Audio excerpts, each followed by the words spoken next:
വചനമേ നിത്യജീവന്റെ ആധാരമേ, രക്ഷയേകിടും സത്യമാർഗമേ, എന്റെ ആത്മാവിനാശ്വാസമേ. വചനം വചനം വചനം. സാമുവേലിന്റെ 2-ാം പുസ്തകം 13-ാം അധ്യായം. തദനന്തരം ഇങ്ങനെ സംഭവിച്ചു.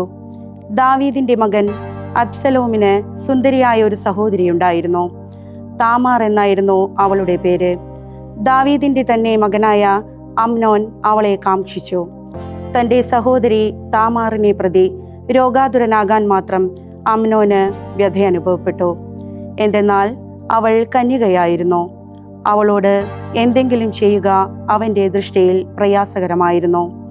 യോനാദാബ് എന്നൊരു സ്നേഹിതൻ അമ്നോനുണ്ടായിരുന്നു. ദാവീദിന്റെ സഹോദരൻ ഷിമയായുടെ മകനായ യോനാദാബ് വലിയ കുശാഗ്രബുദ്ധിയായിരുന്നു. അവൻ അയാളോട് ചോദിച്ചു, അല്ലയോ രാജകുമാര, നീ എന്താണിങ്ങനെ ഓരോ പ്രഭാതത്തിലും ക്ഷീണിച്ചു വരുന്നത്? എന്നോട് നീ വിവരിക്കയില്ലേ? അമ്നോൻ അവനോട് പറഞ്ഞു, എൻ്റെ സഹോദരൻ അബ്സലോമിൻ്റെ സഹോദരി താമാറിനെ ഞാൻ സ്നേഹിക്കുന്നു. യോനാദാബ് അവനോട് പറഞ്ഞു, നീ രോഗം നടിച്ച് നിന്റെ കട്ടിലിൽ കിടക്കുക. നിന്റെ പിതാവ് നിന്നെ കാണാൻ വരുമ്പോൾ അവനോട് നീ പറയണം, എൻ്റെ സഹോദരി താമാർ വന്ന് എനിക്ക് ഭക്ഷണം തരട്ടെ. ഞാൻ കണ്ട് അവളുടെ കയ്യിൽ നിന്ന് ഭക്ഷിക്കേണ്ടതിന് ഞാൻ കാണെ അവൾ ഭക്ഷണമൊരുക്കട്ടെ. അങ്ങനെ അമ്നോൻ കിടന്ന് രോഗം നടിച്ചു. രാജാവ് അവനെ കാണാൻ വന്നപ്പോൾ അമ്നോൻ രാജാവിനോട് പറഞ്ഞു, എൻ്റെ സഹോദരി താമാർ വന്ന് എൻ്റെ മുൻപിൽ വെച്ച് 2 അപ്പം പാകം ചെയ്യട്ടെ. അങ്ങനെ അവളുടെ കയ്യിൽ നിന്ന് ഞാൻ ഭക്ഷിക്കട്ടെ. അപ്പോൾ ദാവീദ് താമാറിനോട്, നിന്റെ സഹോദരൻ അമ്നോന്റെ വീട്ടിൽ ചെന്ന് അവന് ഭക്ഷണം ഉണ്ടാക്കി കൊടുക്കുക എന്ന് പറയാനായി വീട്ടിലേക്ക് ആളയച്ചു. അങ്ങനെ താമാർ തൻ്റെ സഹോദരൻ അമ്നോന്റെ വീട്ടിൽ ചെന്നു. അവൻ കിടക്കുകയായിരുന്നു. അവൾ ധാന്യപ്പൊടിയെടുത്ത് കുഴച്ച് അവൻ കാണെ പാകം ചെയ്തു. അവൾ 2 അപ്പം ചുട്ടെടുത്തു. അവൾ വറചട്ടിയെടുത്ത് അതിൽ നിന്ന് അവൻ്റെ മുമ്പിൽ വിളമ്പി. എന്നാൽ ഭക്ഷിക്കാൻ അവൻ വിസമ്മതിച്ചു. എല്ലാവരെയും എൻ്റെ അടുത്ത് നിന്ന് പുറത്താക്കുവിൻ, അമ്നോൻ ആവശ്യപ്പെട്ടു. അങ്ങനെ എല്ലാവരും അവൻ്റെ അടുത്തു നിന്ന് പുറത്തുപോയി. അപ്പോൾ അമ്നോൻ താമാറിനോട് പറഞ്ഞു, നിന്റെ കയ്യിൽ നിന്ന് തന്നെ ഞാൻ ഭക്ഷിക്കേണ്ടതിന് ഭക്ഷണം ഉൾമുറിയിലേക്ക് കൊണ്ടുവരിക. താമാർ താൻ ഉണ്ടാക്കിയ 2 അപ്പം എടുത്ത് തൻ്റെ സഹോദരനായ അമ്നോന് ഉൾമുറിയിലേക്ക് കൊണ്ടുചെന്നു. അവൻ ഭക്ഷിക്കാനായി അവൾ അവനെ സമീപിച്ചപ്പോൾ അവൻ അവളെ കടന്നു പിടിച്ച്, എൻ്റെ സഹോദരി വന്ന് എൻ്റെ കൂടെ കിടക്കുക എന്നവളോട് പറഞ്ഞു. അപ്പോൾ അവൾ അവനോട് പറഞ്ഞു, അരുതേ എൻ്റെ സഹോദര, എന്നെ മാനഭംഗപ്പെടുത്തരുതേ. കാരണം ഇസ്രായേലിൽ ഇതുപോലെ സംഭവിക്കാൻ പാടില്ല. ഈ ഭോഷത്വം നീ പ്രവർത്തിക്കരുത്. ഞാനാകട്ടെ എൻ്റെ അപമാനം എവിടേക്ക് കൊണ്ടുപോകും? നീ തന്നെയും ഇസ്രായേലിൽ വിഡ്ഢികളിൽ ഒരുവനെ പോലെ ആയിരിക്കും. അതുകൊണ്ട് നീ ദയവായി രാജാവിനോട് സംസാരിക്കുക. തീർച്ചയായും അവൻ എന്നെ നിനക്ക് നിഷേധിക്കുകയില്ല. എന്നാൽ അവളുടെ സ്വരം കേൾക്കാൻ അവൻ കൂട്ടാക്കിയില്ല. അവൻ ബലാത്കാരം ചെയ്ത് അവളെ മാനഭംഗപ്പെടുത്തി അവളുമായി ശയിച്ചു. പിന്നെ അമ്നോൻ അവളെ വെറുത്തു, അതിതീവ്രമായ വെറുപ്പ്. അതെ, അവൻ അവളെ സ്നേഹിച്ച സ്നേഹത്തേക്കാൾ തീവ്രമായിരുന്നു അവളോടുള്ള അവൻ്റെ വെറുപ്പ്. എഴുന്നേറ്റ് പോവുക, അമ്നോൻ അവളോട് പറഞ്ഞു. അവൾ അവനോട് പറഞ്ഞു, ഒരിക്കലുമില്ല. എന്നെ പറഞ്ഞയക്കുക എന്ന ഈ തിന്മ നീ എന്നോട് ചെയ്ത മറ്റേ തിന്മയേക്കാൾ വലുതാണ്. എങ്കിലും അവൾക്ക് ചെവി കൊടുക്കാൻ അവൻ മനസ്സായില്ല. തന്നെ പരിചരിച്ചിരുന്ന ഭൃത്യനെ വിളിച്ച് അവൻ പറഞ്ഞു, ഇവളെ എൻ്റെ അടുത്ത് നിന്ന് പുറത്തിറക്കി വിട്ട് അവൾക്ക് പിന്നിലായി വാതിൽ പൂട്ടുക. അവൾ ധരിച്ചിരുന്നത് കൈയുള്ള നീണ്ട അങ്കിയായിരുന്നു. എന്തെന്നാൽ കന്യകമാരായ രാജകുമാരിമാർ അത്തരം നിലയങ്കികളാണ് അണിഞ്ഞിരുന്നത്. അവൻ്റെ പരിചാരകൻ അവളെ പുറത്താക്കി അവൾക്ക് പിന്നിലായി വാതിൽ പൂട്ടി. താമാർ തൻ്റെ തലയിൽ ചാരം വിതറി താൻ ധരിച്ചിരുന്ന കൈയുള്ള നീണ്ടയങ്കി വലിച്ചു കീറി. തലയിൽ കൈവച്ച് നീളെ നിലവിളിച്ചുകൊണ്ട് നടന്നുപോയി. സ്വസഹോദരനായ അബ്സലോം അവളോട് പറഞ്ഞു, നിന്റെ സഹോദരൻ അമ്നോൻ നിന്റെ കൂടെയായിരുന്നുവോ? ആകട്ടെ എൻ്റെ സഹോദരി, നിശബ്ദയാകൂ, അവൻ നിന്റെ സഹോദരനാണല്ലോ. ഇക്കാര്യത്തിന് നീ നിന്റെ മനസ്സ് ഭാരപ്പെടുത്തേണ്ട. അങ്ങനെ താമാർ സഹോദരനായ അബ്സലോമിന്റെ ഭവനത്തിൽ ഏകാകിനിയായി കഴിഞ്ഞു. ദാവീദ് രാജാവ് ഇക്കാര്യങ്ങളെല്ലാം കേട്ടു. അപ്പോൾ അവന് ഏറെ കോപമുണ്ടായി. അബ്സലോമാകട്ടെ അമ്നോനുമായി ഗുണമോ ദോഷമോ സംസാരിച്ചില്ല. എന്തെന്നാൽ തൻ്റെ സഹോദരി താമാറിനെ മാനഭംഗപ്പെടുത്തിയതിനാൽ അമ്നോനെ അബ്സലോം വെറുത്തു. 2 വർഷക്കാലം കഴിഞ്ഞു. അബ്സലോമിന് വേണ്ടി എഫ്രായിമിൽപ്പെട്ട ബാൽഹസോറിൽ ആടുകളെ രോമം കത്രിക്കുന്നുണ്ടായിരുന്നു. രാജകുമാരന്മാരെയെല്ലാം അബ്സലോം ക്ഷണിച്ചു. രാജാവിൻ്റെ പക്കൽ ചെന്ന് അബ്സലോം പറഞ്ഞു, ഇതാ നിന്റെ ദാസന് വേണ്ടി ആടുകളുടെ രോമം കത്രിക്കുന്നു. രാജാവും ദാസന്മാരും നിന്റെ ദാസനോടൊപ്പം വന്നാലും. രാജാവ് അബ്സലോമിനോട് പറഞ്ഞു, ഇല്ല മകനെ, ഞങ്ങൾ എല്ലാവരും വരേണ്ടതില്ല. ഞങ്ങൾ നിനക്ക് ഭാരമാവുകയില്ല. അവൻ അദ്ദേഹത്തെ നിർബന്ധിച്ചെങ്കിലും അദ്ദേഹം പോകാൻ വിസമ്മതിച്ചു. എന്നാൽ അവനെ അനുഗ്രഹിച്ചു. അപ്പോൾ അബ്സലോം പറഞ്ഞു, ഇല്ലെങ്കിൽ എൻ്റെ സഹോദരൻ അമ്നോൻ ഞങ്ങളോടൊപ്പം പോരട്ടെ. അവൻ നിന്റെ കൂടെ പോരുന്നത് എന്തിന്? രാജാവ് ചോദിച്ചു. എന്നാൽ അബ്സലോം അദ്ദേഹത്തെ നിർബന്ധിച്ചപ്പോൾ അദ്ദേഹം അമ്നോനെയും എല്ലാ രാജകുമാരന്മാരെയും അവനോടൊപ്പം അയച്ചു. അബ്സലോം തൻ്റെ ഭൃത്യന്മാർക്ക് ഇപ്രകാരം നിർദ്ദേശം നൽകിയിരുന്നു, നിങ്ങൾ ശ്രദ്ധിച്ചാലും വീഞ്ഞുകൊണ്ട് അമ്നോന്റെ ഹൃദയം സംതൃപ്തി അടയുമ്പോൾ നിങ്ങൾ അമ്നോനെ ആക്രമിക്കുവിൻ എന്ന് ഞാൻ നിങ്ങളോട് പറയും. അപ്പോൾ നിങ്ങൾ അവനെ കൊന്നേക്കണം. ഭയപ്പെടേണ്ട, ഞാനല്ലേ നിങ്ങളോട് കൽപ്പിക്കുന്നത്. ശക്തരായിരിക്കുവിൻ, വീരപുത്രരായിരിക്കുവിൻ.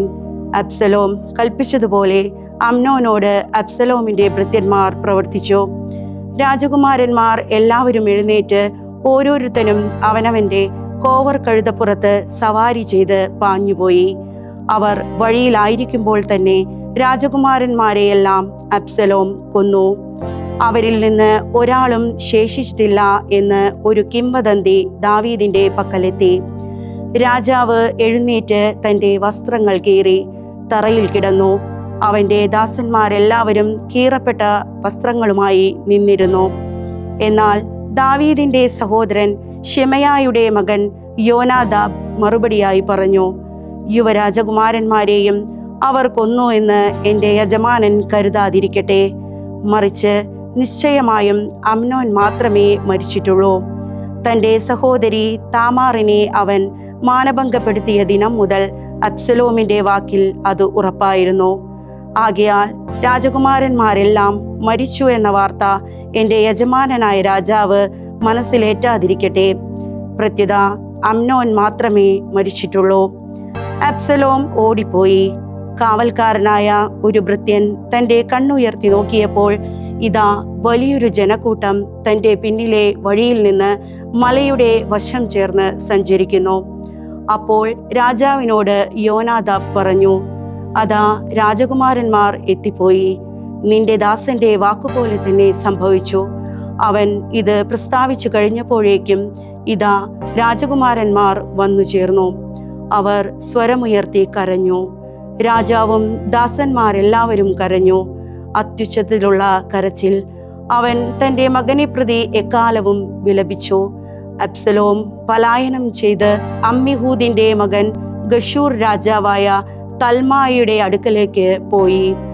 അബ്സലോം പലായനം ചെയ്ത് ഗശൂറിലേക്ക് പോയി 3 വർഷം അവിടെയായിരുന്നു. അബ്സലോമിന്റെ അടുത്തേക്ക് പുറപ്പെടാൻ ദാവീദ് രാജാവ് വെമ്പൽ കൊണ്ടു. കാരണം അമ്നോനെ കുറിച്ച് അവൻ മരിച്ചുപോയല്ലോ എന്ന് അവൻ സ്വയം സമാശ്വസിച്ചിരുന്നു. സാമുവേലിന്റെ 2-ാം പുസ്തകം 14-ാം അധ്യായം. രാജാവിന്റെ ഹൃദയം അബ്സലോമിലേക്ക് ചാഞ്ഞിരിക്കുന്നുവെന്ന് സെരൂയായുടെ മകൻ യോവാബ് ഗ്രഹിച്ചു. അവൻ തെക്കോവായിലേക്ക് ആളയച്ച് ബുദ്ധിസാമർഥ്യമുള്ള ഒരു സ്ത്രീയെ വരുത്തി. അവൻ അവളോട് പറഞ്ഞു, നീ ഒരു വിലാപക്കാരിയായി നടിക്കുക, വിലാപവസ്ത്രം ധരിക്കുക, തൈലം പൂശരുത്, അങ്ങനെ മരിച്ചവനെക്കുറിച്ച് കുറേ ദിവസങ്ങളായി വിലപിക്കുന്ന ഒരു സ്ത്രീയെ പോലെ ആകുക. എന്നിട്ട് രാജാവിൻ്റെ പക്കൽ ചെന്ന് എൻ്റെ വാക്കു തന്നെ നീ അവനോട് സംസാരിക്കണം. പിന്നെ അവൾ പറയേണ്ടവ യോവാബ് വിവരിച്ചു കൊടുത്തു. തെക്കോവാക്കാരി നിലംപറ്റെ മുഖം ചേർത്ത് വീണ് രാജാവിനെ വണങ്ങി. അവനോട് ഉണർത്തിച്ചുകൊണ്ട് പറഞ്ഞു, രാജാവേ, രക്ഷിക്കണമേ. നിനക്കെന്താണ്? രാജാവ് ചോദിച്ചു. അവൾ പറഞ്ഞു, ഞാൻ സത്യമായും ഒരു വിധവയത്രേ. എൻ്റെ ഭർത്താവ് മരിച്ചുപോയി. അങ്ങയുടെ പരിചാരികയ്ക്ക് 2 പുത്രന്മാരുണ്ടായിരുന്നു. അവർ ഇരുവരും വയലിൽ വച്ച് വഴക്കിട്ടു. അവർക്കിടയിൽ അനുരഞ്ജകൻ ഇല്ലാതെയും പോയി. ഒരുവൻ മറ്റവനെ പ്രഹരിച്ചു, അവനെ കൊന്നു. ഇപ്പോഴോ കുടുംബം മുഴുവൻ അങ്ങയുടെ പരിചാരകയ്ക്കെതിരെ എഴുന്നേറ്റിരിക്കുന്നു. അവർ പറയുകയാണ്, സോദരഘാതകനെ വിട്ടുതരിക. അവൻ നിഹനിച്ച അവൻ്റെ സഹോദരൻ്റെ ജീവനു പകരം അവനെ ഞങ്ങൾ കൊന്ന് ആ അവകാശിയെ കൂടി ഞങ്ങൾ നശിപ്പിക്കട്ടെ. എൻ്റെ ഭർത്താവിന് പേരും ഒരു പിൻഗാമിയും ഭൂമുഖത്ത് ഉണ്ടാകാതിരിക്കും വിധം എൻ്റെ ശേഷിച്ചിരിക്കുന്ന കനൽ അവർ കെടുത്തും.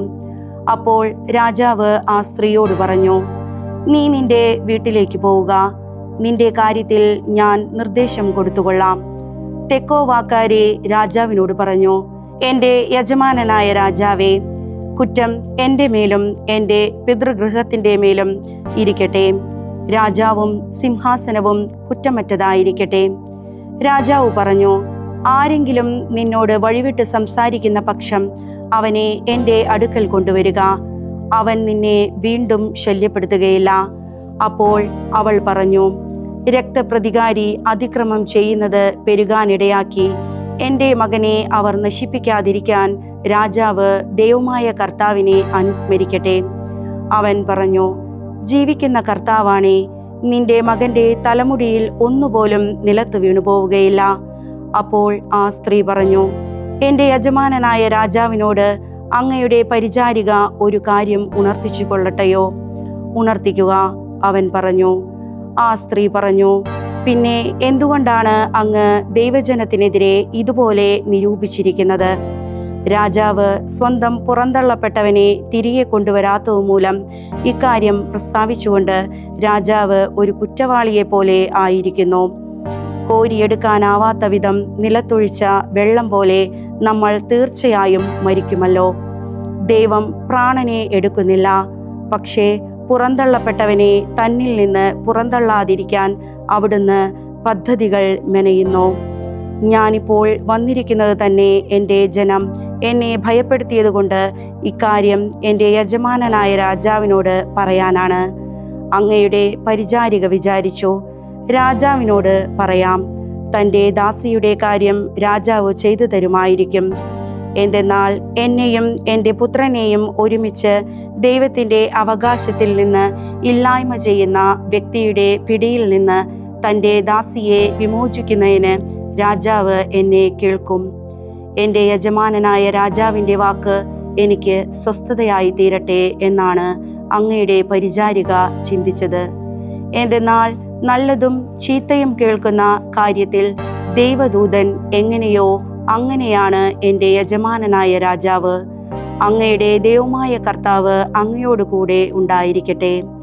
അപ്പോൾ രാജാവ് ആ സ്ത്രീയോട് മറുപടിയായി പറഞ്ഞു, ഞാൻ നിന്നോട് ചോദിക്കുന്ന കാര്യം നീ എന്നിൽ നിന്ന് മറച്ചു വെക്കരുത്.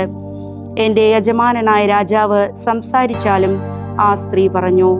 രാജാവ് ചോദിച്ചു, ഇതിലെല്ലാം യോവാബിൻ്റെ കരങ്ങളാണോ നിന്നോടൊപ്പമുള്ളത്? ആ സ്ത്രീ മറുപടിയായി പറഞ്ഞു, എൻ്റെ യജമാനനായ രാജാവേ, അങ്ങയുടെ ജീവനാണേ, എൻ്റെ യജമാനനായ രാജാവ് പ്രസ്താവിക്കുന്ന ഒന്നിൽ നിന്നും വലം തിരിയാനോ ഇടം തിരിയാനോ ഒരുവനാകയില്ല. തീർച്ചയായും അങ്ങയുടെ ദാസൻ യോവാബ് തന്നെയാണ് എന്നോട് കൽപ്പിച്ചത്. അവൻ തന്നെയാണ് ഞാൻ പറയേണ്ടവ എനിക്ക് വിവരിച്ചു തന്നത്. എന്നാൽ കാര്യത്തിനൊരു മാറ്റമുണ്ടാകാനാണ് അങ്ങയുടെ ദാസൻ യോവാബ് ഇക്കാര്യം ചെയ്തത്. ദൈവദൂതൻ്റെ ജ്ഞാനം പോലെ ഭൂമിയിലുള്ള സകലതും അറിയാൻ ജ്ഞാനമുള്ളവനാണ് എൻ്റെ യജമാനൻ.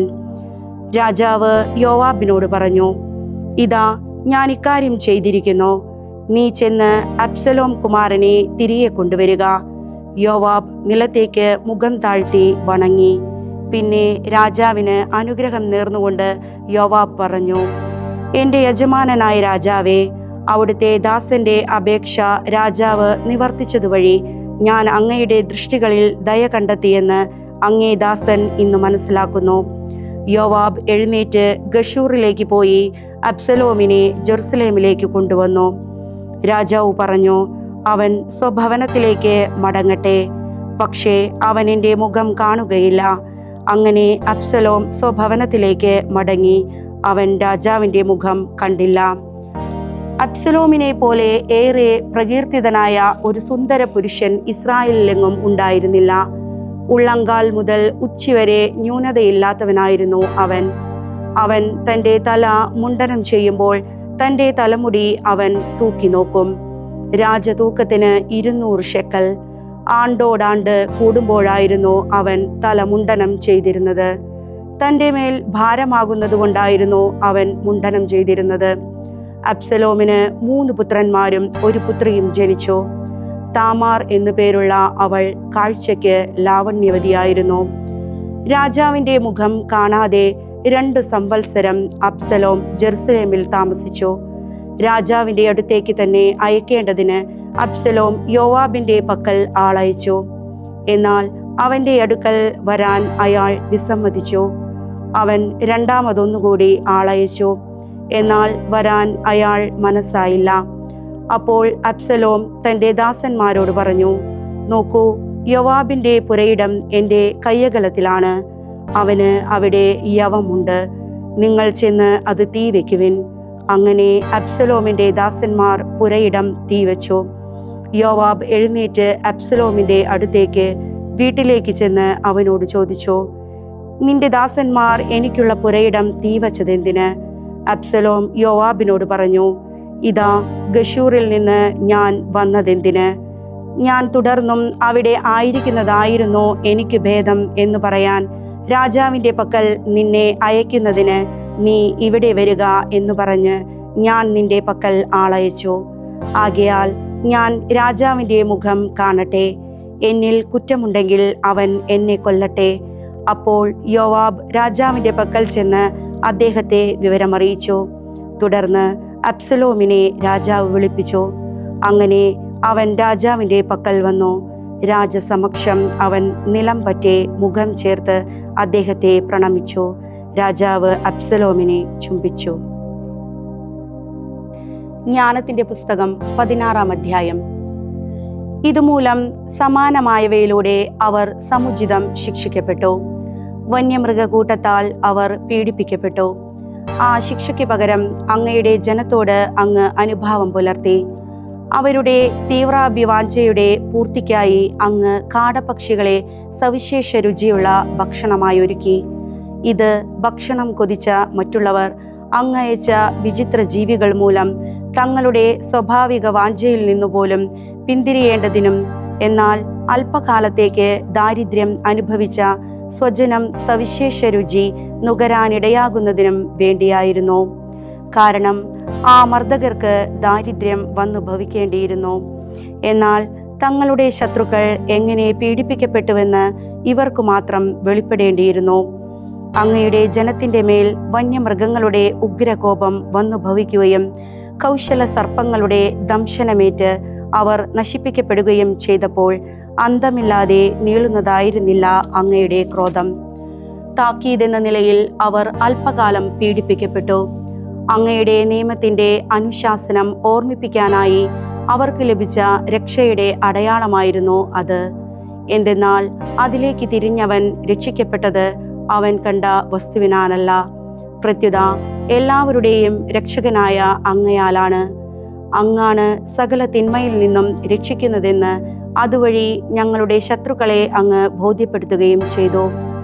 വെട്ടുകിളികളുടെയും ഈച്ചകളുടെയും ആക്രമണങ്ങൾ അവരെ കൊന്നു. അവരുടെ ജീവന് ഒരു ഉപശാന്തിയും ദൃശ്യമായില്ല. എന്തെന്നാൽ അങ്ങനെയെല്ലാം ശിക്ഷിക്കപ്പെടാൻ അവർ അർഹരായിരുന്നു. എന്നാൽ സർപ്പത്തിൻ്റെ വിഷം ചീറ്റുന്ന പല്ലുകൾ അങ്ങയുടെ മക്കളെ കീഴ്പ്പെടുത്തിയില്ല.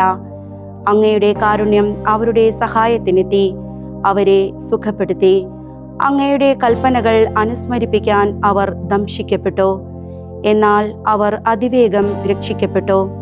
അത് അവർ അഗാധ വിസ്മൃതിയിലേക്ക് നിബദിക്കാതെ അങ്ങയുടെ സത്പ്രവൃത്തികളിൽ ഏകാഗ്രതയുള്ളവർ ആയിരിക്കേണ്ടതിനായിരുന്നു. പച്ചമരുന്നോ ലേപനൌഷധമോ അല്ല, കർത്താവെ, എല്ലാവർക്കും രോഗശമനം നൽകുന്ന അങ്ങയുടെ വചനമാണ് അവരെ സുഖപ്പെടുത്തിയത്. ജീവന്റെയും മരണത്തിൻ്റെയും മേൽ അങ്ങേക്ക് അധികാരമുണ്ട്. പാതാള കവാടങ്ങളിലേക്ക് മനുഷ്യരെ ഇറക്കുന്നതും തിരികെ കൊണ്ടുവരുന്നതും അങ്ങാണ്. ഒരുവൻ തൻ്റെ ദുഷ്ടതയിൽ മറ്റൊരുവനെ വധിക്കുന്നു. എന്നാൽ വേർപെട്ടുപോയ ആത്മാവിനെ തിരികെ കൊണ്ടുവരാനോ ബന്ധിതമായ ജീവനെ മോചിപ്പിക്കാനോ അവന് കഴിവില്ല. അങ്ങയുടെ കരത്തിൽ നിന്ന് ഓടിയകലാൻ ഒരാൾക്കും കഴിയുകയില്ല. അങ്ങയെ അറിയാൻ കൂട്ടാക്കാതിരുന്ന അധർമ്മികൾ അങ്ങയുടെ കരത്തിൻ്റെ ശക്തിയാൽ പ്രഹരിക്കപ്പെട്ടു. അതിവൃഷ്ടി, ഹിമപാതം, കൊടുങ്കാറ്റ് എന്നിവയാൽ നിഷ്കരുണമായി പീഡിപ്പിക്കപ്പെട്ടു. അഗ്നിയാൽ അവർ നശിപ്പിക്കപ്പെടുകയും ചെയ്തു. എല്ലാറ്റിനെയും ശമിപ്പിക്കുന്ന ജലത്തിൽ അഗ്നി അവിശ്വസനീയമാം വിധം കൂടുതൽ ശക്തിയോടെ ജ്വലിച്ചു. പ്രപഞ്ചമാണല്ലോ നീതിമാന്മാരുടെ സംരക്ഷണം. അധർമ്മികൾക്കെതിരെ അയക്കപ്പെട്ട ജീവികൾ ചാമ്പലാകാതിരിക്കാൻ ഒരവസരത്തിൽ അഗ്നിജ്വാല മെരുക്കപ്പെട്ടു.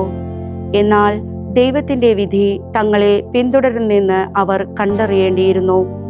വീണ്ടും അധർമ്മം നിറഞ്ഞ ദേശത്തിൻ്റെ വിളവ് നശിപ്പിക്കാനായി ഒരിക്കൽ ജലമധ്യത്തിൽ അത് അഗ്നിയേക്കാളും ശക്തമായി ജ്വലിച്ചു. അതേസമയം അങ്ങയുടെ ജനത്തെ അങ്ങ് മാലാഖമാരുടെ ഭക്ഷണത്താൽ പരിപോഷിപ്പിച്ചു. അവരുടെ അധ്വാനം കൂടാതെ തന്നെ എല്ലാ സന്തോഷത്തിനും നിരക്കുന്നതും എല്ലാ രുചിക്കും അനുസൃതവുമായ പാകപ്പെടുത്തിയ അപ്പം സ്വർഗത്തിൽ നിന്ന് അങ്ങ് അവർക്ക് പ്രദാനം ചെയ്തു. അങ്ങയുടെ വിഭവം അങ്ങയുടെ മക്കളുടെ നേരെ അങ്ങയ്ക്കുള്ള വാത്സല്യം പ്രകടമാക്കി. അത് സ്വീകരിച്ചവൻ്റെ ആഗ്രഹം നിവർത്തിച്ചുകൊണ്ട് ഓരോരുത്തരുടെയും ഇഷ്ടത്തിനൊത്ത് അത് രൂപാന്തരപ്പെട്ടു. മഞ്ഞും മഞ്ഞുകട്ടയും അഗ്നിയെ അതിജീവിച്ചു. അത് ഉരുകിയില്ല. ഹിമപാതത്തിൽ ആളിക്കത്തിയതും വർഷധാരയിൽ ഉജ്ജ്വലിച്ചതുമായ അഗ്നി ശത്രുക്കളുടെ വിള നശിപ്പിച്ചെന്ന് അവർ അറിയേണ്ടതിനായിരുന്നു അത്. അങ്ങനെ നീതിമാന്മാർ പരിപോഷിപ്പിക്കപ്പെടേണ്ടതിന് അഗ്നി വീണ്ടും സ്വന്തം ശക്തി മറക്കുകയുണ്ടായി. സ്രഷ്ടാവായ അങ്ങേക്ക് ശുശ്രൂഷ ചെയ്യുന്ന സൃഷ്ടി അധർമ്മികൾക്കെതിരെ ശിക്ഷാവിധിക്കായി വെമ്പൽ കൊള്ളുകയും അങ്ങിൽ പ്രത്യാശ വയ്ക്കുന്നവരോട് ഉദാരമായി പ്രവർത്തിക്കുകയും ചെയ്യുന്നു. അക്കാരണത്താൽ അപ്പോഴും അത് എല്ലാറ്റിലേക്കും രൂപപ്പെട്ട് ആവശ്യക്കാരുടെ ആഗ്രഹത്തിനൊത്ത് എല്ലാറ്റിനെയും പോറ്റുന്ന അങ്ങയുടെ ഔദാര്യത്തെ സേവിക്കുകയായിരുന്നു. അങ്ങനെ കർത്താവെ, മനുഷ്യനെ പോറ്റുന്നത് ധാന്യവിളകളല്ല, പ്രത്യുത അങ്ങയിൽ വിശ്വാസമർപ്പിക്കുന്നവരെ പരിപാലിക്കുന്നത് അങ്ങയുടെ വചനമാണ് എന്ന് അങ്ങ് സ്നേഹിക്കുന്നവരായ അങ്ങയുടെ മക്കൾ പഠിക്കുന്നതിനായിരുന്നു അത്. അഗ്നിയാൽ നശിപ്പിക്കപ്പെടാത്തത് സൂര്യന്റെ ഇളം രശ്മിയുടെ ചൂടിനാൽ നിസ്സാരമായി ഉരുക്കപ്പെട്ടു. അത് സൂര്യോദയത്തിനു മുമ്പായി ഒരുവൻ കൃതജ്ഞതയർപ്പിക്കണമെന്നും പുലർക്കാല വെളിച്ചത്തിൽ അങ്ങയോട് പ്രാർത്ഥിക്കണമെന്നും അറിയാൻ വേണ്ടിയായിരുന്നു.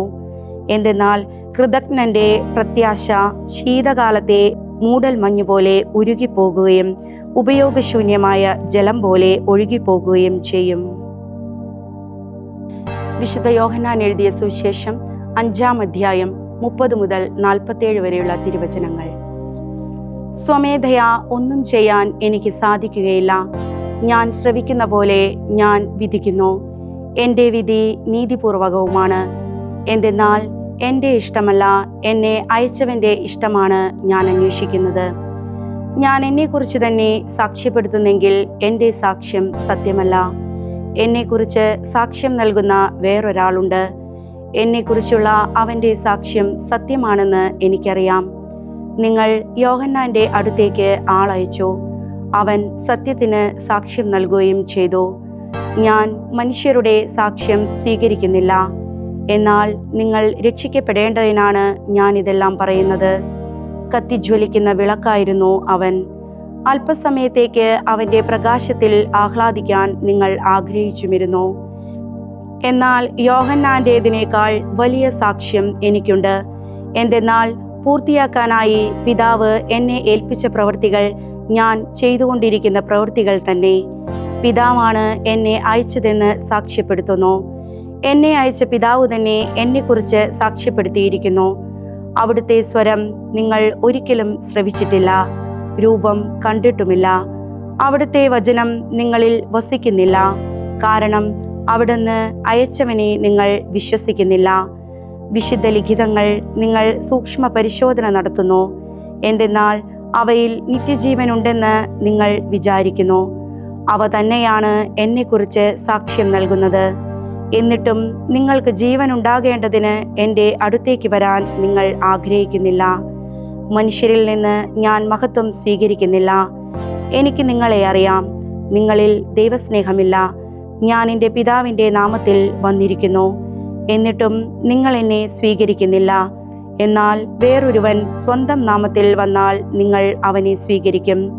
പരസ്പരം മഹത്വം സ്വീകരിക്കുകയും ഏകദൈവത്തിൽ നിന്ന് വരുന്ന മഹത്വം അന്വേഷിക്കാതിരിക്കുകയും ചെയ്യുന്ന നിങ്ങൾക്ക് എങ്ങനെ വിശ്വസിക്കാൻ കഴിയും?